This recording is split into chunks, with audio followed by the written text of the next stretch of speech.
కార్యక్రమాన్ని మీకు సమర్పిస్తున్న వారు శ్రేష్టమైన ప్రేమ శ్రేష్ఠ ఆరు. మాతృదేవోభవ.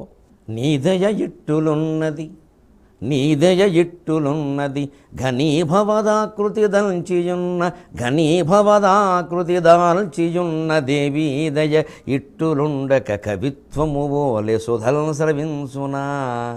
ఏది ఎటైనా గాని మనసెంత తెగించిన గాని నాకు నీ పాదయుగం ఎదికో. జగన్మాత ఏది ఎటైనా గాని మనసెంత తెగించిన గాని నాకు నీ పాదయుగం ఎదిక్కు. కనుపాపలు వేయి వెలుంగులీనగన్ కనుపాపలు వేయి వెలుంగులీనగన్ నాకు నీ పాదయుగం ఎదిక్కో. విచ్చుకున్న పువ్వుల్లాంటి మాటలని బుచ్చుకున్న ముళ్ళ లాంటి మాటలని సమానంగా తీసుకోగలిగే ధైర్యాన్ని మనకు ప్రసాదిస్తూ ఉన్న మహాభారత కథా శ్రవణం కోసం ఎదురు చూస్తూ ఉన్న భక్తి టీవీ ప్రేక్షక మహాశయులందరికీ కవి బ్రహ్మ ఉభయ కవి మిత్రుడు తిక్కన సోమయాజి రచించిన ఆంధ్ర మహాభారతం శాంతి పర్వానికి సాగుతున్న సామాజిక వ్యాఖ్యలో 1488వ భాగానికి స్వాగతం పలుకుతున్నాను.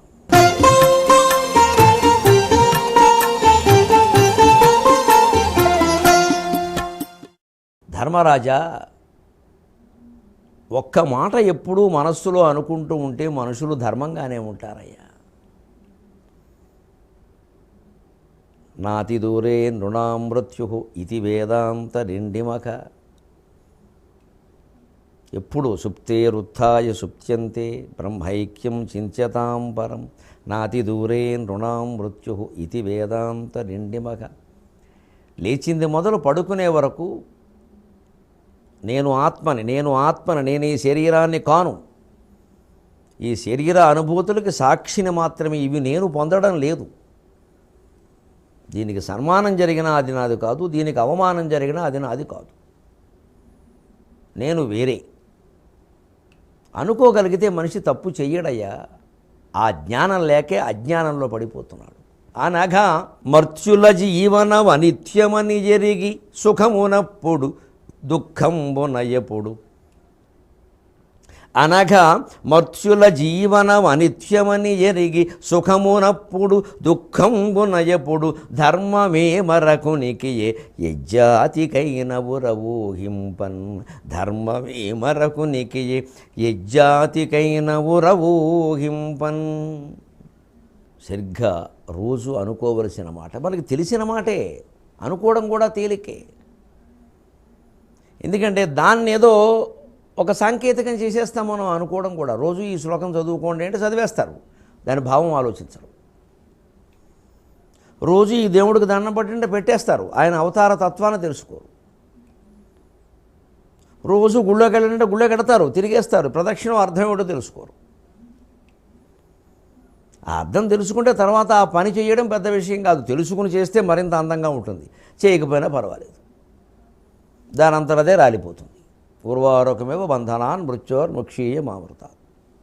అనగా పాపము లేనివాడా దీనికి అర్థం. కానీ పాపాలు పోవాలంటే, పాపాలు చేయకుండా ఉండాలంటే, మర్త్యుల జీవనం అనిత్యము. ఏ మనిషి బతికాడండి ఎక్కువ కాలం? మన కళ్ళ ముందు ఉన్నవాళ్ళు పెట్టెల్లా రాలిపోతున్నారు. యువకులు, అందున ప్రధానంగా యువకులు రోడ్డు ప్రమాదాల్లో.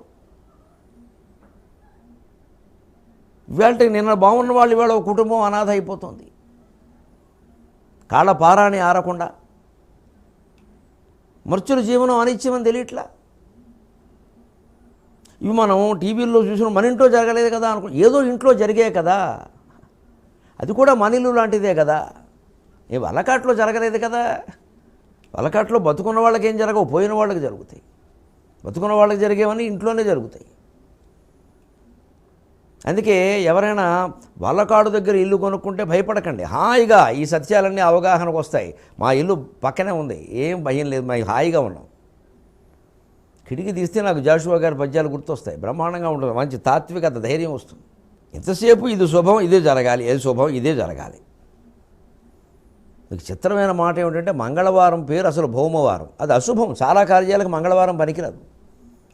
ఆ అమంగళాన్ని మర్చిపోవడానికి అమంగళే మంగళవార సంజ్ఞయ మాగుడు శిశుపాల వధ చదువుకోవడం చమత్కారం అర్థం అవుతుంది. శిశుపాలుడు శ్రీకృష్ణుడిని నిందిస్తూ విచిత్రమైన మాట అంటాడు. మాగుడు శిశుపాలవతరు అమంగళే మంగళవార సంజ్ఞయ అంటాడు. నిజానికి మంగళవారం అమంగళమయ్యా, చాలా వాటికి పనికిరాదు. దానికి ఆ దోషం పోవడం కోసం మంగళవారం అని పేరెట్టేశారు. అలాగా నువ్వు అన్ని తప్పుడు పనులే చేశావు, అవన్నీ కనపడకుండా కోసం నేను ఏదో జగన్మంగళకరుణ్ణి అవతార పురుషుని చెప్పుకుంటున్నావు అన్నాడు కృష్ణుడిని నిందిస్తూ. అమంగళే మంగళవార సంజ్ఞయ అంటాడు మాకుడు. అంటే మన పెద్దవాళ్ళు ఆ అమంగళాలు, అశౌచాలు, అశుభాలు అస్తమానం అనుకోకుండా ఉండడం కోసం దాని పేరు మార్చేస్తారు. మనకు మామూలుగా ఉందండి, మంగళసూత్రం తెగిపోయింది అనరు, పెరిగిపోయిందంట.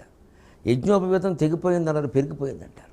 దీపం ఆరిపోయింది అన్నారు, కొండెక్కిందంటారు. బియ్యం అయిపోయాయి అన్నారు, నిండుకున్నాయంటారు. ఎంత గొప్ప ఆలోచన అండి. ఇదే అమంగళే మంగళవార సంజ్ఞయ. అందుకే ఆ శాస్త్రాలు చూసినా చిత్రంగా ఉంటుంది. దాన్ని ఇలా మార్చారా అని మాగుడు శిశుపాలవర చదివే మంగళవారం వెనకాల ఎంత ఉందా అనుకున్నాను నేను. ఎందుకంటే ఆ అమంగళం స్ఫురించుకోవడం కూడా దాని పేరే మంగళం అని పెట్టేస్తే గొడవలు తీసేయండి అన్నాడు. ఇంకేం మాట్లాడతాడు. ఇప్పుడు వాసన వచ్చే కేక్ ఉంటుంది, అది నిలవ, అది ఎవడు కొనట్లా. తెలివైన యజమాని ఏం చేస్తాడు, ఐ లవ్ యూ అని రాస్తాడు ఆ కేక్, అంతే మొత్తం పట్టుకుపోతాడు. అది ఎలాగైనా ఉన్నాయి ఇంకా అంతే. అమంగళే మంగళవార సంజ్ఞయ.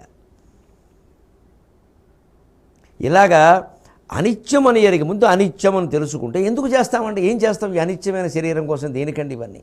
సక్రమ సంపాదన ఏం చేసుకోవాలో తెలియట్లేదంటే అక్రమంగా సంపాదన ఉంటే అర్థం లేని విషయం.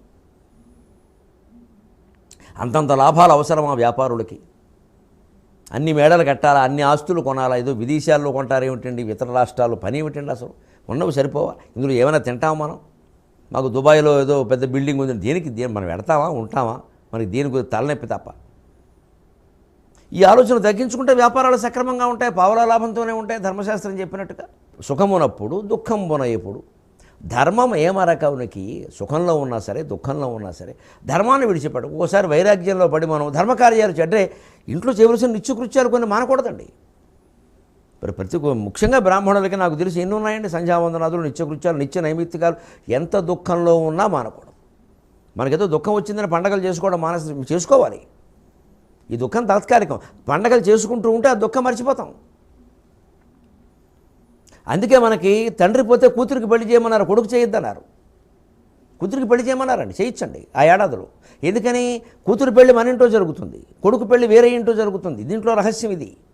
ఆచారపరంగా లౌకికంగా ధర్మశాస్త్రాలు వేరే ఉండనేయండి.